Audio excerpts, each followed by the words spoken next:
Hello everyone. ये DElEd first year का child development course हमारा चल रहा है। उसकी unit 1 introduction to child development की पार्ट 1 की वीडियो मैं अपलोड कर चुकी हूँ। आपने नहीं देखी तो देख लो। और पार्ट 2 है ये वीडियो में पार्ट 2 कंटिन्यू होगा, उसका पार्ट 1 का कंटिन्यू होगा। हमारा 2 पॉइंट हो गए थे सिलेबस के according. Concept and principles of growth and development हमने पढ़ लिया था। उसमें हमने पढ़ लिया था ग्रोथ क्या होती है, डेवलपमेंट क्या होती है, उसके क्या प्रिंसिपल्स है, क्या कॉन्सेप्ट है, क्या डिफरेंस है, क्या टाइप्स हैं। हमने उन सब के बारे में पढ़ा था। अब और उसके साथ हमने पढ़ा था influence of heredity and environment on development. क्या इन्फ्लुएंस है हेरिडिटी और एनवायरनमेंट का डेवलपमेंट पे, ये हम पढ़ चुके हैं पार्ट 1 में। नहीं देखिए तो आप देख सकते हैं। और आज इस वीडियो में अब हम पढ़ेंगे developmental task by having us from childhood to adolescence period और techniques of gathering information about children, जिसमें हम पढ़ेंगे नेचुरलिस्टिक ऑब्जर्वेशन के बारे में, interviews, reflective journals, diary writing, case study, student profiles, इन सब के बारे में हम पढ़ेंगे। बाइलिंगुअल हमारा सेशन चलेगा। नोट्स भी मैंने बाइलिंगुअल बनाए हैं। पॉइंट्स जो भी हैं मैंने दोनों तरीके से एक्सप्लेन करने की कोशिश की है, हिंदी में भी इंग्लिश में भी।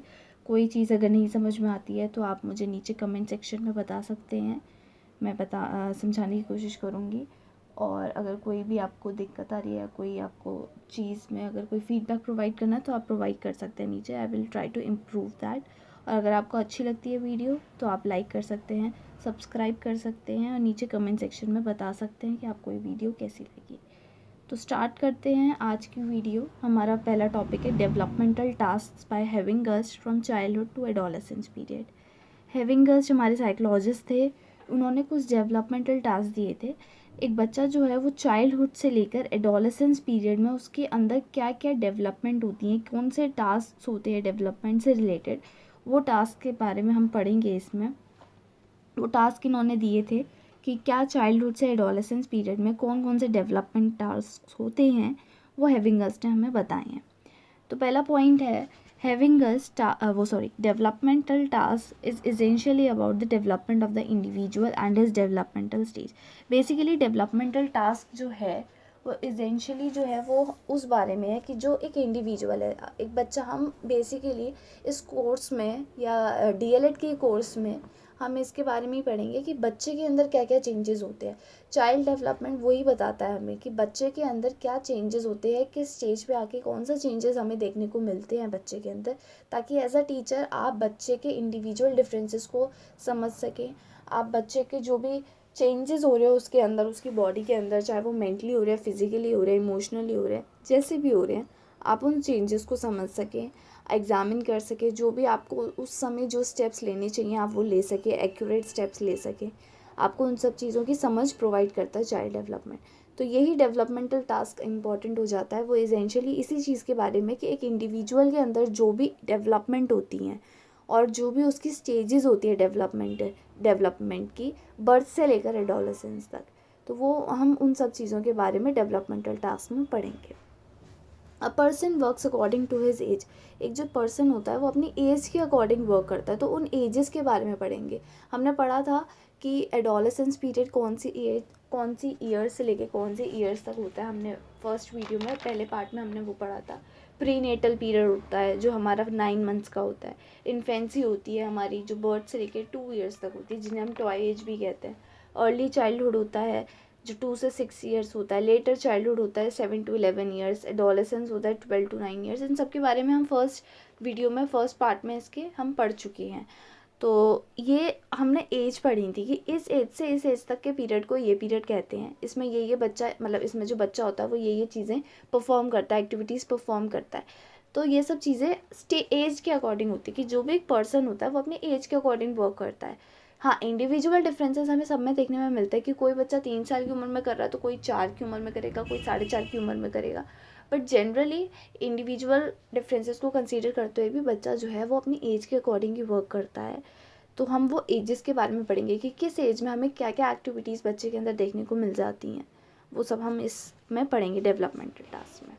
Various developmental task completed during the developmental period. काफ़ी जो अलग अलग डेवलपमेंटल टास्क जो होते हैं डेवलपमेंट पीरियड में वो हम देखते हैं। तो सबसे पहला होता है 3 तरीके के डेवलपमेंट टास्क होते हैं, ये आप देख रहे होंगे पीडीएफ में। 3 तरीके के डेवलपमेंट टास्क हैं। पहला है physical developmental task. Physical development को हिंदी में कहते हैं क्रियात्मक विकासात्मक कार्य।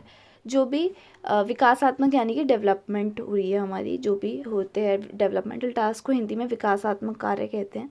और फिजिकल हो गया आपका क्रियात्मक। तो क्रियात्मक विकासात्मक कार्य जिसमें हमारे टास्क हो जाते हैं क्रॉलिंग बच्चा क्रॉलिंग करता है फिजिकल डेवलपमेंटल टास्क में आया वो क्रॉलिंग हो गई, सिटिंग हो गई, स्टैंडिंग हो गई। ये सारी चीज़ें हमारी फिजिकल डेवलपमेंट में आ गई। और भी ऐसी चीज़ें जो भी फिजिकल एक्टिविटीज़ से रिलेटेड जो भी होती हैं वो फिजिकल डेवलपमेंटल टास्क में आ जाती हैं। उसके बाद दूसरा पॉइंट है कॉग्निटिव डेवलपमेंटल टास्क, जिसे हम हिंदी में ज्ञानात्मक विकासात्मक कार्य भी कहते हैं। ज्ञानात्मक मैंने बताया था, कॉग्निटिव फर्स्ट वीडियो में बताया था कि कॉग्निटिव जो वर्ड है हमारा वो ब्रेन से रिलेटेड है। जो भी ब्रेन से रिलेटेड एक्टिविटीज़ होती है, जहाँ पे भी हम ब्रेन का यूज़ करते हैं, दिमाग का यूज़ करते हैं, वो कॉग्निटिव आ जाता है। तो हमारा इसमें क्या आ जाएगा कॉग्निटिव में, फिर रिकॉग्नाइजिंग आ जाएगा हमारा इसमें। लिस्टिंग आ जाएगा। लिस्टिंग क्या आएगा आपका, डिसाइडिंग। जो भी आप डिसाइड कर रहे हो, लिस्टिंग कर रहे हो, रिकॉग्नाइज कर रहे हो, जो भी चीज़ें आप ब्रेन का यूज़ करके कर रहे हो, थिंकिंग वगैरह जो भी आप कर रहे हो, वो आपका कॉग्निटिव आ जाता है। फिर आता है तीसरा इमोशनल। फिजिकल और कॉग्निटिव के बाद तीसरा डेवलपमेंटल टास्क आता है इमोशनल डेवलपमेंटल टास्क, जिसे हम हिंदी में भावात्मक विकासात्मक कार्य कहते हैं। इसके क्या क्या टास्क होंगे, इसमें आपका अटेंशन आ जाता है। इमोशनल होता है जो भी आप इमोशन से रिलेटेड टास्क करते हैं वो इमोशनल एक्टिविटीज़ में आ जाता है, इमोशनल डेवलपमेंटल टास्क में आ जाता है। जब हमारे कोई भी इमोशन का यूज़ हो रहा होता है, ये आपको पता ही है। इमोशंस जैसे आपको किसी चीज़ के लिए लाइकिंग होती है, किसी चीज़ के लिए आप सैड फील कर रहे हो, हैप्पी फील कर रहे हो, कोई आप किसी चीज़ को पसंद कर रहे हो, किसी चीज़ को डिसलाइक कर रहे हो, तो ये सब चीज़ें आपकी इमोशनल डेवलपमेंटल टास्क में आ जाएंगी। अटेंशन पाना, लाइकिंग करना किसी चीज़ को, हेल्प करना किसी चीज़ का, ये सारे इमोशनल डेवलपमेंटल टास्क में आ जाते हैं।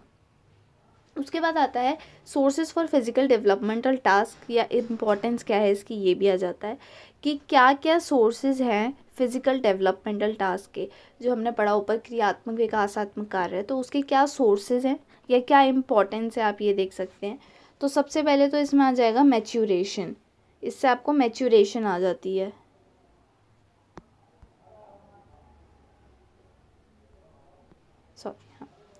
इससे आपको मैच्योरेशन आएगी।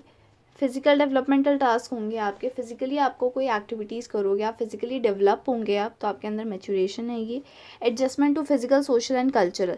फिजिकल, सोशल और कल्चरल में आप एडजस्टमेंट कर सकते हो। जो भी इन्वायरमेंट होता है आपका, फिजिकल इन्वायरमेंट हो गया, सोशल इन्वायरमेंट हो गया, कल्चरल इन्वायरमेंट हो गया, तो आप उसको एडजस्ट कर सकते हो उसके साथ में। और बीइंग सेल्फ एडजस्टेड भी हो सकते हैं।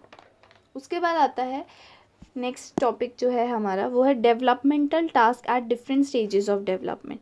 अलग अलग स्टेजेस पे क्या क्या डेवलपमेंटल टास्क होते हैं, वेरी इंपॉर्टेंट। हैविंग कास्ट में अगर पूछता है तो वो यही पूछेगा कि इस स्टेज पे जाके कौन सा डेवलपमेंटल टास्क होता है। हमने टाइप्स पढ़े, वो इतने ज़्यादा इंपॉर्टेंट नहीं है। इंपॉर्टेंट ये है, वो आप जान सकते हैं कि 3 तरीके के हो गए आपके, फिजिकल, इमोशनल और कॉग्निटिव।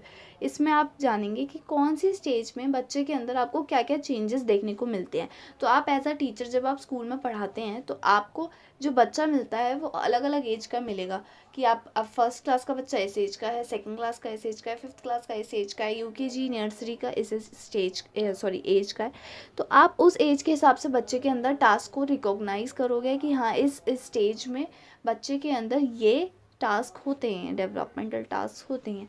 तो आप वो देख लीजिए कि कौन सी एज में आपको कौन सा डेवलपमेंटल टास्क देखने को मिलेगा। इन्फेंसी, हमने इन्फेंसी पढ़ी थी। इन्फेंसी में हमारा होता है क्रॉलिंग, बच्चा क्रॉल करता है, रनिंग, वॉकिंग। क्रॉलिंग आपने देखा होगा ना, जो छोटे बच्चे होते हैं आपके 0 to 2 ईयर्स के बच्चे आ जाते हैं इन्फेंसी में। वो हाँ 0 to 2 ईयर्स या बर्थ टू 2 ईयर्स आप कह सकते हैं। तो 2 साल तक के बच्चे आप यही देखते हैं ना, जनरली बच्चा सीधा पैदा होते के साथ भागने या चलने नहीं लगता, वो पहले क्रॉल करेगा, धीरे धीरे चलेगा, भागेगा। तो क्रॉलिंग, रनिंग, वॉकिंग ये आती है इन्फेंसी में। ईटिंग एंड ड्रिंकिंग, वो सीखता है, खाना सीखता है, पानी पीना सीखता है, बैलेंसिंग करना सीखता है। टॉयलेट ट्रेनिंग आती है उसे। पहले होता है ना कि उसे बेड में ही कर लेता है, वो अपने कपड़ों में ही कर लेता है। धीरे धीरे टॉयलेट ट्रेनिंग आती है उसे, प्लेइंग खेलना लगता है वो, लिसनिंग टू स्टोरी पोएम सुनता है, स्टोरी सुनता है, और रिकग्नाइज करने लगता है रिलेशनशिप्स को। धीरे धीरे धीरे रिकग्नाइज करने लगता है, मम्मी को रिकग्नाइज करेगा, पापा को। जनरली वो सबसे पहले मम्मी को रिकग्नाइज करते हैं बच्चे, फिर पापा को करते हैं, फिर घर में जो भी आपके ग्रैंड पेरेंट्स हैं या जो भी रिलेटिव्स हैं उन्हें, फिर धीरे धीरे बाहर नेबरहुड में करने लगते हैं। धीरे धीरे बच्चा रिलेशनशिप्स को अपने रिकग्नाइज करने लगता है। ये था इन्फेंसी के बारे में हमने पढ़ा। उसके बाद दूसरा आता है अर्ली चाइल्डहुड। अर्ली चाइल्डहुड में बच्चा क्या क्या करता है? अर्ली चाइल्डहुड में बच्चे के मोटर स्किल्स का डेवलपमेंट होता है, लिंग्विस्टिक स्किल्स का, लैंग्वेज का धीरे धीरे डेवलपमेंट होने लगता है, अंडरस्टैंडिंग होती है गुड और बैड की। जो भी बच्चा अच्छी चीज़ें सीखता है, बुरी चीज़ें सीखता है, उसमें रिकग्नाइज करने लगता है कि नहीं ये हमारे लिए अच्छी चीज़ है।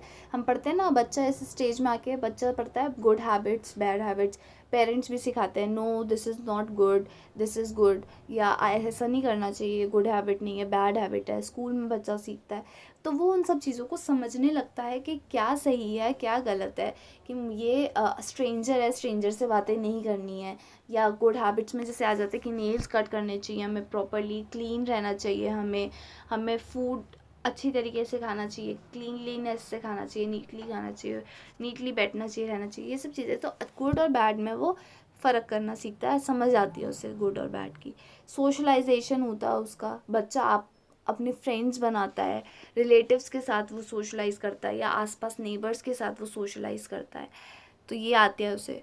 और उसके बाद में उसे आता है एक्सटर्नल एक्सप्रेशंस ऑफ इमोशंस। जो एक्सटर्नल एक्सप्रेशंस होते हैं इमोशंस के, मतलब और भी इमोशंस उसके डेवलप होते हैं उसमें, इस स्टेज में आके, अर्ली चाइल्डहुड में। फिर हमारा हो गया इन्फेंसी, हो गया अर्ली चाइल्डहुड, हो गया। अब आता है हमारा लेटर चाइल्डहुड। लेटर चाइल्डहुड में आता है आपका एडजस्टमेंट विद पीयर्स के साथ एडजस्टमेंट करने लगता है वो। जब स्कूल जाता है, स्कूल में और पीयर्स होते हैं जो आपके सहपाठी होते हैं, जो आपके मतलब आपके दोस्त हो गए, आपकी क्लास में जो बच्चे पढ़ रहे हैं वो आपके पीयर्स हो गए। तो आप पीयर्स के साथ में वो एडजस्टमेंट करने लगता है। Appropriate education of sexual behaviour उसमें आती है। एटीट्यूड टुवर्ड्स वन सेल्फ, किसी की तरफ कैसा एटीट्यूड रखना है वो सीखता है। कम्युनिकेशन सीखता है, वो लोगों से बातें करना सीखता है, बातचीत कैसे करते हैं वो सब सीखता है। डेवलपमेंट होती है मोरल वैल्यूज़ की। रीजनिंग आती है उसके अंदर, बच्चे के अंदर वो सोचने लगता है कि ये चीज़ ऐसे है तो ऐसे क्यों है, क्यों हो रही है ऐसे। तो वो सोचने की शक्ति आती है उसमें, रीजनिंग आती है, थिंकिंग आती है, एथिक्स आते हैं, प्रॉब्लम सॉल्विंग आती है। ग्रुप फॉर्मेशन करने लगता है। इस स्टेज में आके जनरली बच्चे ग्रुप्स बना लेते हैं अपने, कि तू हमारे ग्रुप का है, तू हमारे ग्रुप का नहीं है। तो जनरली ये चीज़ें जो होती है वो ग्रुप फॉर्मेशन में आ जाती है, तो ग्रुप फॉर्मेशन भी करने लगता है बच्चा। उसके बाद आता है एडोलेसेंस। आई होप क्लियर होगा आपको ये जो कंटेंट लिखा हुआ है। नहीं हो तो आप कमेंट में बता देना मुझे, मैं PDF प्रोवाइड कर दूँगी आपको। फिर आता है एडोलेसेंस। एडोलेसेंस की जो स्टेज होती है उसमें बच्चे के डेवलपमेंट होता है फिजिकल और कॉग्निटिव स्किल्स का, मेंटल एबिलिटीज़ का भी डेवलपमेंट होता है, कॉग्निटिव डेवलपमेंट होता है। जो भी बच्चे का दिमाग तेज़ होने लगता है, सोचना शुरू करता है और भी ज़्यादा। डेवलपमेंट होता है कॉन्सेप्ट्स का, जेंडर रोल्स के बारे में उसे पता चलता है कि किस इस जेंडर का क्या रोल है, ये सब उसे पता चलती है चीज़ें। रिलेशनशिप्स फॉर्मेशन होती है, रिलेशनशिप फॉर्म करता है। मैच्योरिटी आ जाती है सेक्सुअल बिहेवियर में। ट्राई करता है टू क्रिएट ओन आइडेंटिटी। बच्चा इस स्टेज में आके, एडोलेसेंस में आके, आइडेंटिटी क्राइसिस भी हमने पढ़ा था कि इस स्टेज को आइडेंटिटी क्राइसिस भी कहा जाता है, क्योंकि इस स्टेज में आके बच्चा अपनी खुद की आइडेंटिटी के बारे में पता लगाना चाहता है, अपनी आइडेंटिटी क्रिएट करना चाहता है कि सब उसे उसकी आइडेंटिटी से जाने। ये एडोलेसेंस में आके हो जाते हैं, आपके अंदर भी हुए होंगे, वो जनरली हो जाते हैं बच्चों के अंदर। और motivated for greater self reliance. तो ये थे हमारे 4 स्टेजेस जो डेवलपमेंटल टास्क थे, 4 स्टेजेस के, वो हमने पढ़े। ये आप पॉइंट्स में ही ऐसे याद करना।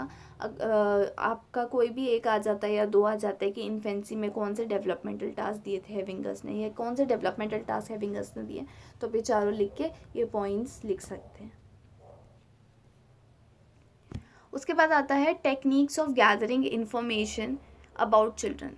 अब आता है आप एक बच्चे के बारे में अगर इन्फॉर्मेशन को गैदर करना चाहते हैं तो कौन कौन सी टेक्निक्स आप यूज़ कर सकते हैं। एज अ टीचर बच्चे के बारे में इन्फॉर्मेशन गैदर करना is a very important task, क्योंकि बच्चा आप बच्चे के बारे में पता कैसे लगाओगे? आप अगर कोई बच्चा है आपकी क्लास में, वो पढ़ने में बिल्कुल फोकस नहीं कर रहा है या कोई तरीके की उसमें प्रॉब्लम आ रही है, आपको मतलब आपको लग रहा है कि इसमें बच्चे में ये प्रॉब्लम आ रही है, तो आप उस चीज़ का पता लगाओगे। या कोई भी चीज़ है, किसी भी बच्चे के बारे में कोई भी पता लगानी है अगर आपको चीज़, तो उसके लिए क्या क्या टेक्निक्स हम यूज़ कर सकते हैं, हम उनके बारे में अब पढ़ेंगे। तो सबसे पहली जो टेक्निक है वो है नेचुरलिस्टिक ऑब्जर्वेशन, यानी हिंदी में हम जैसे कहते हैं स्वाभाविक अवलोकन। ठीक है, इसमें हम क्या करते हैं, observation and investigation of behaviour. इसमें हम बच्चे के बिहेवियर के ऑब्जर्व करते हैं और उसको इन्वेस्टिगेट करते हैं। ऑब्जर्वेशन होती है और इन्वेस्टिगेशन होती है। इसमें 4 तरीके की ऑब्जर्वेशन होती हैं। 4 तरीके की ऑब्जर्वेशन होती है। सबसे पहली फॉर्मल ऑब्जर्वेशन, जिसमें हम ऑब्जर्व करते हैं बच्चे को बता के। Observing students by telling them. ठीक है, इसमें क्या करते हैं, हम बच्चे को बता दिए कि आपका ऑब्जर्वेशन होएगा और हम फिर उन्हें ऑब्जर्व करते हैं किसी चीज़ के लिए, तो वो हो गई फॉर्मल ऑब्जर्वेशन। दूसरी होती है इनफॉर्मल ऑब्जर्वेशन, जिसमें हम विदाउट इन्फॉर्मेशन करते हैं, मतलब हम उन्हें नहीं बताते हैं बच्चे को पहले से कि आपका ऑब्जर्वेशन होना है और हम उनका ऑब्जर्वेशन करते हैं बिना बताए। उसके बाद होता है पार्टिसिपेंट्स ऑब्जर्वेशन, जिसमें ऑब्जर्वेशन होता है ग्रुप ऑफ स्टूडेंट्स का, यानी अलग अलग ग्रुप ऑफ स्टूडेंट हैं, काफ़ी सारे बच्चों का जब ऑब्जर्वेशन होता है वो होता है पार्टिसिपेंट्स ऑब्जर्वेशन। और चौथा होता है नॉन पार्टिसिपेशन ऑब्जर्वेशन। हाँ, नॉन पार्टिसिपेशन ऑब्जर्वेशन, जिसमें हम कैमरे और वीडियोज़ के थ्रू हम करते हैं। कैमरा और वीडियो के थ्रू जब हम ऑब्जर्वेशन करते हैं तो वो होता है नॉन पार्टिसिपेटिव ऑब्जर्वेशन। तो इसमें हमारे 4 तरीके की ऑब्जर्वेशन थी, formal observation, informal, participant and non participant. ठीक है, ये 4 तरीके की आप ऑब्जर्वेशन इसमें कर सकते हैं। नेचुरलिस्टिक ऑब्जर्वेशन यानी कि हिंदी में स्वाभाविक अवलोकन। अब आता है कि हम इसे यूज़ कैसे करेंगे, how to use this method. सबसे पहले हम प्लानिंग करेंगे, ये पॉइंट्स वाइज ही आप याद करेंगे। 5 पॉइंट है इसके और इसी पॉइंट को इसी सीक्वेंस में आप याद करेंगे या समझेंगे। सबसे पहले हम प्लानिंग करेंगे कि जो हमें ऑब्जर्व करना उस चीज़ की हम प्लानिंग करेंगे, और जो भी फिर उसके बाद हम क्या करेंगे, जो भी हमने प्लानिंग करी है, जो भी हमें करना है उसके नेसेसरी प्रिपरेशन करेंगे। हमने पहले प्लान कर लिया, अब उसके लिए जो भी चीज़ें प्रिपेयर करनी है हम वो प्रिपरेशन करेंगे। उसके बाद करेक्ट ऑब्जर्वेशन करेंगे बिहेवियर का करेक्ट ऑब्जर्वेशन होना चाहिए, ये नहीं गलत ऑब्जर्वेशन कर लें, हम करेक्ट करेंगे। उसके बाद जो हमने ऑब्जर्वेशन किया उसको एनालाइज करेंगे, एनालिसिस होगा उसका, और फिर जनरलाइजेशन होगा, उसको जनरलाइज कर लेंगे कि हमने इस ऑब्जर्वेशन से ये चीज़ पता लगाई है, ये हमारा कॉन्क्लूजन आया है। तो ऐसे होती है नेचुरलिस्टिक ऑब्जर्वेशन। इसके कुछ एडवांटेजेस हैं और कुछ डिसएडवांटेजेस हैं। पहले एडवांटेजेस पढ़ लेते हैं। सबसे पहला एडवांटेज है correct observation of behavioural action, कि जो भी बिहेवियरल एक्शन है बच्चे का, जो भी बिहेवियर में चेंजेस हो रहे हैं उस चीज़ का करेक्ट ऑब्जर्वेशन हम इससे कर सकते हैं विदाउट एनी आर्टिफिशियलिटी। कोई भी आर्टिफिशियलिटी इसमें, कोई भी दोगलापन, नकलीपन इसमें हम यूज़ नहीं कर रहे हैं। रिलेटेड टू द प्रेजेंट से रिलेटेड है। ऑब्जर्वेशन विद लिमिटेड रिसोर्सेज, जो इसकी ऑब्जर्वेशन है वो लिमिटेड रिसोर्सेज के साथ में होती है, मतलब बहुत सारे रिसोर्सेज की ज़रूरत नहीं होती है, कुछ ही रिसोर्सेज में ये ऑब्जर्वेशन हो जाती है।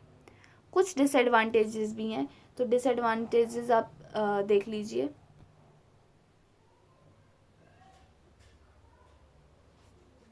डिसएडवांटेजेस क्या है इसकी, कि सबसे पहले तो लैक ऑफ ट्रेंड ऑब्जर्वर्स, कि इसमें हमारे को ट्रेंड ऑब्जर्वर्स चाहिए होते, तो उस अगर ट्रेंड ऑब्जर्वर्स की कमी है तो ये ऑब्जर्वेशन नहीं हो पाएगी।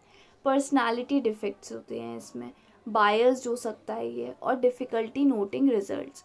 मतलब अब क्या होता है कि जो रिजल्ट्स को हमने ऑब्जर्व किया है उनको नोट करने में डिफ़िकल्टी आ सकती है, हमें आ जाती है इसमें।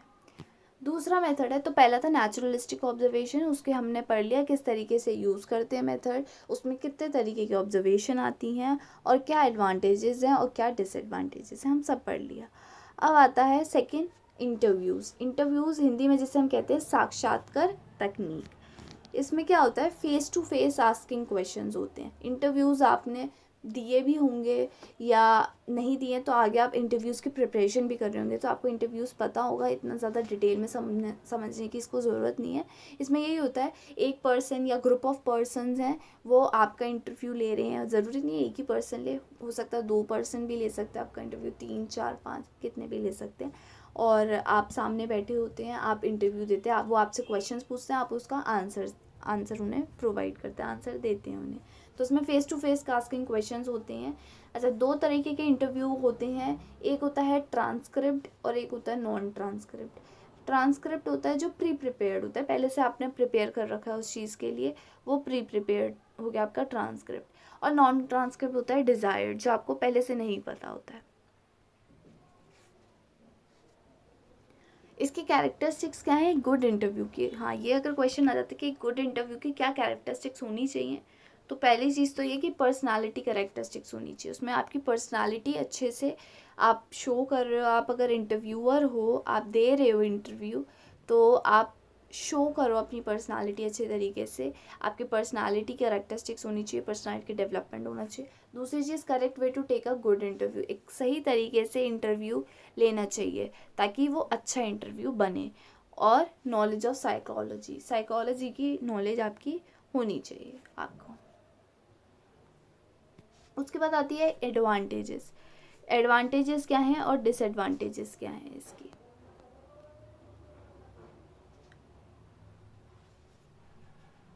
ठीक है, एडवांटेजेस और डिसएडवांटेजेस की बात कर लेते हैं इसकी। तो एडवांटेजेस है, पहला तो different types of answers can be obtained, इसमें अलग अलग तरीके के आंसर्स ऑब्टेन हो सकते हैं। इसका ज़रूरी नहीं है कि हर बच्चे का सेम ही आंसर हो। तो एक तरीके का आप कह सकते हैं ओपन एंडेड क्वेश्चंस हो जाते हैं इसमें, कि ऐसा क्वेश्चंस हो सकते हैं जिसमें आप अलग अलग तरीके के आंसर्स दे सकते हो, तो अलग अलग आंसर्स आपको मिल जाएंगे। फ्लेक्सिबल मेथड होएगा इसका, और मोर और लेस नंबर ऑफ क्वेश्चंस, ज़्यादा क्वेश्चंस भी आप पूछ सकते हैं, कम क्वेश्चंस भी पूछ सकते हैं, और ऑर्डर ऑफ क्वेश्चंस को आप डिसाइड कर सकते हैं कि इसके बाद ये क्वेश्चन पूछेंगे, इसके बाद ये, तो हम ऑर्डर डिसाइड कर सकते हैं। उसके बाद आता है डिसएडवांटेजेस क्या है इसकी। ट्रेंड और क्वालिफाइड इंटरव्यूअर, इसके लिए जो इंटरव्यूअर होना चाहिए, जो क्वेश्चंस पूछेगा आपसे, वो ट्रेंड या क्वालिफाइड होना चाहिए। हार्ड वर्क, टाइम कंज्यूमिंग, काफ़ी इसमें हार्ड वर्क होता है, टाइम कंज्यूमिंग होता है, और मोर इकोनॉमिकल हो जाता है। बायस जो हो सकता है ये। डिज़ायरेबल आंसर्स, हो सकता है कि जो आपको डिज़ायरेबल आंसर्स चाहिए वो ना मिले आपको, तो वो डिसएडवांटेजेस हो जाते हैं इसके। उसके बाद आता है तीसरा, reflective journals. Reflective journals important है आगे, आई थिंक किसी कोर्स में, ये मुझे ध्यान नहीं आ रहा है अभी, किसी कोर्स में ये वो भी होगा, आपका ये टॉपिक बन के आएगा, रिफ्लेक्टिव जर्नल्स, जिसे हम हिंदी में कहते हैं चिंतनशील जर्नल। तो आप ध्यान से समझना है। Reflective journals are personal records of students learning experiences. जो रिफ्लेक्टिव जर्नल्स होते हैं वो पर्सनल रिकॉर्ड्स होते हैं बच्चे के, जो भी बच्चे के लर्निंग एक्सपीरियंसेस हैं, जो भी बच्चा सीख रहा है, उन सब के पर्सनल रिकॉर्ड्स होते हैं रिफ्लेक्टिव जर्नल्स में। Students typically are asked by their instructors to record learning related incidents, the interactions and experiences that they have had at home, family, school and community. Reflective journals में क्या होता है, जो instructor होता है, जो teacher होता है बेसिकली, वो बच्चे से रिकॉर्ड करने के लिए बोलता है, जो भी उसके लर्निंग से रिलेटेड इंसिडेंट्स है वो उनको रिकॉर्ड करने के लिए बोलता है। जो भी उसके लर्निंग रिलेटेड इंसिडेंट्स हैं वो उनको रिकॉर्ड करने के लिए बोलता है। जो इंटरेक्शंस हैं, उसकी एक्सपीरियंसेस, जो भी वो घर में ले रहा है, चाहे वो फैमिली में ले रहा है, चाहे वो स्कूल में ले रहा है, चाहे वो कम्युनिटी में, जो भी एक्सपीरियंसेस ले रहा है, जो भी इंटरेक्शन कर रहा है वो किसी के साथ में भी, तो वो सब चीज़ों को इंस्ट्रक्टर बोलता है कि वो सब चीज़ों को रिकॉर्ड करो, बच्चे से रिकॉर्ड करवाते हैं। तो वो होता है रिफ्लेक्टिव जर्नल्स, जो भी बच्चे ने सीखा है, जो भी लर्निंग एक्सपीरियंसेस गेन करे हैं, जो भी एक्सपीरियंसेस गेन करे हैं, वो उसमें लिखता है बच्चा। उसके बाद आता है documents and presentations recorded in journals. Documents और प्रेजेंटेशंस को रिकॉर्ड किया जाता है जर्नल में, recorded in journals. For example notebook हो गई, डायरी हो गई, ब्लैंक पेपर्स, इन सब चीज़ों में हम जर्नल्स को बना सकते हैं, रिकॉर्ड कर सकते हैं। पॉइंट्स इन रिफ्लेक्टिव जर्नल, क्या क्या पॉइंट्स हैं जो रिफ्लेक्टिव जर्नल में होते हैं। When what the children learned और एक्सपीरियंस्ड अबाउट, जो भी बच्चे ने लर्न किया है, एक्सपीरियंस किया है अ डे और अ वीक, एक दिन में, एक हफ्ते में, जब भी उसने वो लर्न किया, एक्सपीरियंस किया, उन सब चीज़ों के बारे में वो उसमें लिखेगा। What things did you enjoy, क्या थिंग्स आप इन्जॉय करते हो। वॉट डिड यू लाइक, क्या आपको पसंद है। What could have done better and what not, क्या बेटर हो सकता है, क्या नहीं होना चाहिए। वो सब चीज़ें आप पूछेंगे बच्चे से, बच्चा उसमें लिखेगा।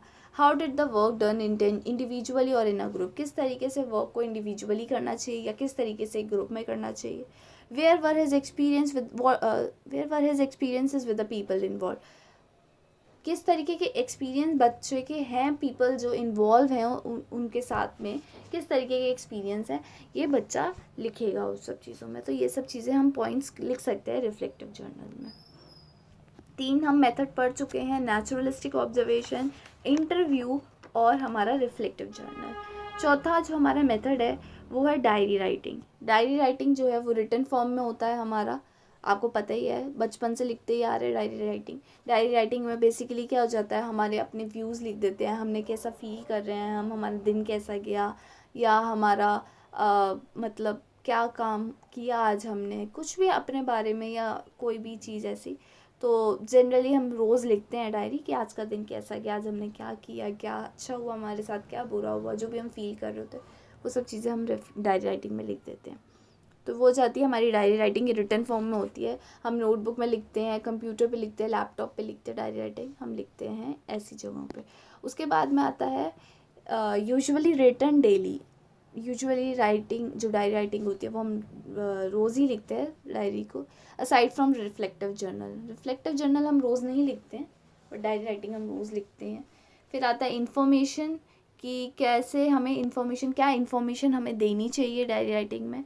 तो ये सब चीज़ें हम लिख देते हैं कि how do you adjust yourself to others, किस तरीके से आप दूसरों के साथ एडजस्ट करते हो अपने आप को। How to relate to others, किस तरीके से दूसरों से रिलेट किया जा सके। Information about child specific interest, कोई बच्चे का अगर स्पेसिफिक इंटरेस्ट है किसी चीज़ के बारे में, उस चीज़ के बारे में लिखे। अपने आउटलुक के बारे में लिखे कि क्या वो सोचता है, क्या वो उसे लगता है, क्या सही है क्या गलत है, आउटलुक उसका क्या नज़रिया है वो लिखे। उसके क्या डिज़ायर्स हैं, वो अपने डिज़ायर्स के बारे में लिख सकता है, होप्स के बारे में लिख सकता है, डिसअपॉइंटमेंट्स के बारे में लिख सकता है, अगर वो किसी चीज़ से डिसअपॉइंट है उसके बारे में लिख सकता है, सक्सेस के बारे में, प्रोग्रेस के बारे में। जनरली कभी कभी कुछ इंट्रोवर्ट्स होते हैं बच्चे जो नहीं अपनी बात किसी को समझा पाते हैं या नहीं जनरली वो शेयर करते हैं किसी के साथ में, तो बच्चा डायरी राइटिंग लिख के वो उन बातों को शेयर कर सकता है, अपने डिसअपॉइंटमेंट्स को भी शेयर कर सकता है, सक्सेस को, प्रोग्रेस को, डिज़ायर्स, होप्स, आउटलुक, इंटरेस्ट, इन सब चीज़ों को वो शेयर कर सकता है। उसके बाद information about physical, mental, emotional, जो भी इमोशनल चीज़ें हैं, फिज़िकल चीज़ें, मेंटल चीज़ें, सोशल चीज़ें, स्पिरिचुअल, हेल्थ से रिलेटेड चीज़ें हैं, उन सब के बारे में, इन्फॉर्मेशन के बारे में वो लिख सकता है। Information about their intellectual level, जो उसके इंटेलेक्चुअल लेवल के बारे में इन्फॉर्मेशन है वो उसके बारे में लिख सकता है। चाइल्ड्स प्रॉब्लम, अगर बच्ची कोई प्रॉब्लम है, ऑब्स्टेकल आ रहे हैं, एंग्जाइटी हो रही है, स्ट्रेस हो रहा है, तो वो उन सब चीज़ों के बारे में भी लिख सकता है। ये था डायरी राइटिंग के बारे में। हमारा 5th पॉइंट है case study. Case study techniques, case study के बारे में आपने मे बी सुना हो या आपने पढ़ी भी हो, केस स्टडी होती क्या है। केस स्टडी टेक्निक होती है बच्चे के बारे में इंफॉर्मेशन निकालने की एक टेक्निक है, जिसे हम हिंदी में कहते हैं व्यक्तिगत अध्ययन तकनीक। जब हम व्यक्तिगत तौर पे हम किसी चीज़ का अध्ययन कर रहे हैं, किसी बच्चे के बारे में स्टडी कर रहे हैं, तो वो हो गया आपका केस स्टडी टेक्निक, व्यक्तिगत अध्ययन तकनीक सॉरी। इसमें हम ऑब्जर्वेशन करते हैं। A child is thoroughly studied, एक चाइल्ड जो है वो थॉरली स्टडी किया जाता है इंडिविजुअली इन हिज और her environment, so that all aspects of his और her behaviour and personality can be depicted और स्टडीड होलिस्टिकली। क्या होता है इसमें कि एक बच्चे को थॉरली स्टडी किया जाता है इंडिविजुअली, ताकि जो उसका इन्वायरमेंट है उस सब का हर एस्पेक्ट में, उसके बिहेवियर का, उसकी पर्सनालिटी का हम स्टडी कर सकें, उसके बारे में जान सकें, उसके बारे में को डिपिक्ट कर सकें। ये सब चीज़ें उसमें केस स्टडी में बताई जाती हैं। ऑब्जेक्टिव्स क्या हैं इसके, prevention and treatment of behavioural problems, जो भी प्रिवेंशन है हम प्रिवेंशन कर सकते हैं। जो भी मतलब बिहेवियर प्रॉब्लम हो रही है बच्चे के अंदर, बिहेवियर से रिलेटेड जो भी समस्याएं आ रही हैं, जो भी प्रॉब्लम्स हो रही हैं, उन सब को प्रिवेंट कर सकते हैं, ट्रीटमेंट दे सकते हैं। पता लगाएंगे पहले तो केस स्टडी के थ्रू कि क्या प्रॉब्लम है इस बच्चे को, क्या प्रॉब्लम आ रही है, क्यों प्रॉब्लम आ रही है, उस चीज़ का पता लगाएंगे और फिर उस चीज़ को सोल्यूशन फाइंड करने की कोशिश करेंगे, उस चीज़ से बच्चे को प्रिवेंट करने की कोशिश करेंगे, ट्रीटमेंट देने की कोशिश करेंगे। बेटर गाइडेंस और काउंसलिंग हम प्रोवाइड कर सकते हैं बच्चे को, ताकि बच्चा इम्प्रूव कर सके, उस सब चीज़ों को आगे बढ़ सके उन सब चीज़ों से। उसके बाद आता है एडवांटेजेस एंड डिसएडवांटेजेस। तो एडवांटेजेस क्या हैं इसकी? स्टडी ऑफ चाइल्ड बिहेवियर, बच्चे के बिहेवियर के बारे में स्टडी कर सकते हैं। Identification and solve the problem, बच्चे की प्रॉब्लम को आइडेंटिफाई कर सकते हैं और सॉल्व कर सकते हैं। वाइडर स्टडी एरिया है इसका, बड़ा स्टडी एरिया है इसका। रिलायबिलिटी है, मोर रिलायबल है, मोर उस पर हम डिपेंड हो सकते हैं। इन्फॉर्मेशन इज़ कॉन्फिडेंशियल, इन्फॉर्मेशन जो होती है वो कॉन्फिडेंशियल होती है, मतलब सीक्रेट होती है, बट जो ऑब्जर्वर होता है सिर्फ उसे ही पता होती है ये सारी इन्फॉर्मेशंस। उसके बाद आती हैं डिसएडवांटेजेस। ट्रेन टीचर्स चाहिए होते हैं, अगर ट्रेन टीचर्स नहीं है तो ये नहीं हो पाएगी।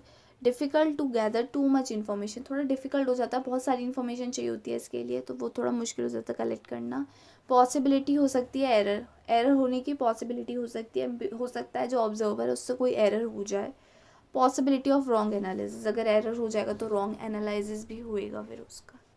तो ये था केस स्टडी टेक्निक। अगर कोई भी इनमें से टेक्निक आ जाती है कि कोई टेक्निक बताओ बच्चे के बारे में इंफॉर्मेशन कलेक्ट करने की, या आपको स्पेसिफिकली कोई टेक्निक दे दे कि केस स्टडी के बारे में बताओ या नेचुरलिस्टिक ऑब्जर्वेशन की, तो मैंने हर पॉइंट को बहुत अच्छे से एक्सप्लेन कर रखा है और हर पॉइंट के सारे सब पार्ट्स बना रखे हैं, उसके बारे में भी बता रखा है, उस ऑब्जर्वेशन मेथड में होता क्या है, टेक्निक में उसके ऑब्जेक्टिव्स भी बता रखे हैं, या उसमें जो भी पॉइंट्स हमें लिखने चाहिए मैंने वो भी बता रखे हैं, उसके क्या एडवांटेजेस हैं, क्या डिसएडवांटेजेस हैं, सब बता रखा है। आप इन सारे पॉइंट्स को अगर एक्सप्लेन करेंगे तो आपका 5 मार्क्स का क्वेश्चन भी बहुत आराम से बन जाएगा और 8 मार्क्स का क्वेश्चन भी बहुत आराम से बन जाएगा।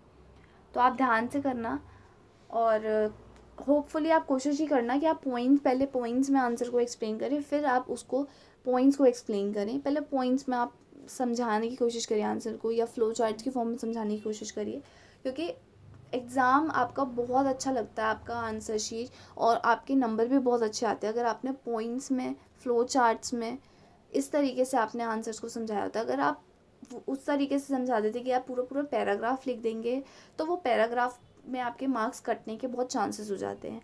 तो आपकी टीचर्स ने भी आपको यही बताया होगा, नहीं बताया तो आप यही ध्यान रखना कि आप आंसर्स को पॉइंट्स के फॉर्म में एक्सप्लेन करिए, ताकि आपका आंसर बड़ा भी लगे, मोर प्रेजेंटेबल भी लगे, मोर शॉर्ट भी लगे, कि आप टीचर को पूरा पढ़ने की कोशिश ना हो। अगर वो सिर्फ पॉइंट्स आपने सही लिख रखे हैं तो आपको फुल मार्क्स मिल ही जाएंगे।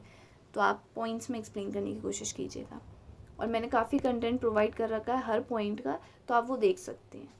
उसके बाद लास्ट हमारा टॉपिक आता है स्टूडेंट प्रोफाइल, जो लास्ट हमारी टेक्निक है गैदरिंग इन्फॉर्मेशन में, वो है आपका स्टूडेंट प्रोफाइल। उसमें सबसे पहला आता है कि स्टूडेंट प्रोफाइल होता क्या है। The school keeps record of various type of information about the student. एक स्कूल क्या करता है, स्कूल बच्चे के हर तरीके, ऑलमोस्ट हर तरीके की इन्फॉर्मेशन, काफ़ी अलग अलग तरीक़ों की इन्फॉर्मेशन स्टूडेंट के बारे में रिकॉर्ड करके रखता है। अगर आपको ध्यान हो तो आप स्कूल में जब जाते थे तो डायरी का फर्स्ट दो पेज 3 पेजेस आपसे फिल करवाने के लिए बोलते थे, और वो आप स्कूल वाले की रखते थे अपने पास में, जिसमें आपकी इन्फॉर्मेशन होती थी, आपके पेरेंट्स की information, qualifications, address, phone number, आपको कोई प्रॉब्लम तो नहीं है, घर का बैकग्राउंड कैसा है, ये सब चीज़ें स्कूल जानता था, ताकि बच्चे के बारे में इंफॉर्मेशन रहे। तो वो जो रिकॉर्ड होता है वो होता है स्टूडेंट प्रोफाइल। बच्चे के बारे में जब रिकॉर्ड रखता है एक स्कूल, अलग अलग तरीके की इन्फॉर्मेशन को अपने पास रखता है, तो वो होता है स्टूडेंट प्रोफाइल। एड्स और modify new information over time, इसमें क्या करता है, जैसे जैसे आपका ये मॉडिफाई, अगर कोई इन्फॉर्मेशन मॉडिफाई हो रही है या कोई नई इन्फॉर्मेशन ऐड करनी है तो वो उसको ऐड करते रहते हैं उसमें। इन्फॉर्मेशन रिलेटेड टू आइडेंटिटी से रिलेटेड भी इंफॉर्मेशन होती है, आपकी मांगता ही आपकी आइडेंटिटी से related information. Physical, mental, social, emotional, spiritual information उसमें होती हैं आपकी। उसमें आपका आईक्यू के बारे में भी पूछता है, इंटरेस्ट के बारे में कि आपकी क्या हॉबीज़ हैं, क्या इंटरेस्ट है, क्या क्रिएटिविटी है आपकी, क्या एक्टिविटीज़ है, ये सब चीज़ें वो रिकॉर्ड करके रखता है। स्कूल में अलग अलग एक्टिविटीज़ होती हैं, उसमें पार्टिसिपेट करता है हर बच्चा। 3-4 बच्चों को सर्टिफिकेट्स मिलते हैं फर्स्ट सेकंड थर्ड के, लेकिन जो बाकी बच्चे हैं उन सब चीज़ों के उनके भी रिकॉर्ड उसमें रखे जाते हैं कि बच्चे ने इसमें बहुत अच्छा ही किया था, इसमें एक्टिविटी में ये बच्चा बहुत अच्छा है, या कोई एक्टिविटी स्कूल में हो रही है, वैसा कंपटीशन हो रहा है, स्पोर्ट्स डे हो रहा है, एनुअल डे हो रहा है, इन सब चीज़ों के बारे में भी वो इन्फॉर्मेशन रखते हैं। ग्रुप बिहेवियर के बारे में भी उसमें इन्फॉर्मेशन होती है कि बच्चा जो है वो बाकी बच्चों के साथ या अपने ग्रुप के साथ कैसा बिहेव कर रहा है, टीचर्स के साथ कैसा बिहेव कर रहा है, ये सब चीज़ें स्टूडेंट प्रोफाइल में होती हैं। तो ये था लास्ट टॉपिक हमारा, टेक्निक थी, लास्ट टेक्निक थी हमारी स्टूडेंट प्रोफाइल। होपफुली आपको समझ आई होगी और अच्छी लगी होगी वीडियो। अच्छी लगी हो तो लाइक कर लेना, वीडियो को लाइक कर देना, सब्सक्राइब कर लेना चैनल को। और अगर कोई आपको ऐसा पॉइंट है जो नहीं समझ में आ रहा है तो आप मुझे नीचे कमेंट में पूछ सकते हैं, मैं आपको एक्सप्लेन कर दूँगी। या कोई भी आपको फीडबैक प्रोवाइड करना है तो you can tell me, it will be very very helpful for me. कोई भी अगर चेंज करने की ज़रूरत है तो मैं वो चेंज कर दूँगी। और अगर कोई गलती हो गई है तो I am so sorry, and hopefully you like the video. Thank you very much. See you in the next video.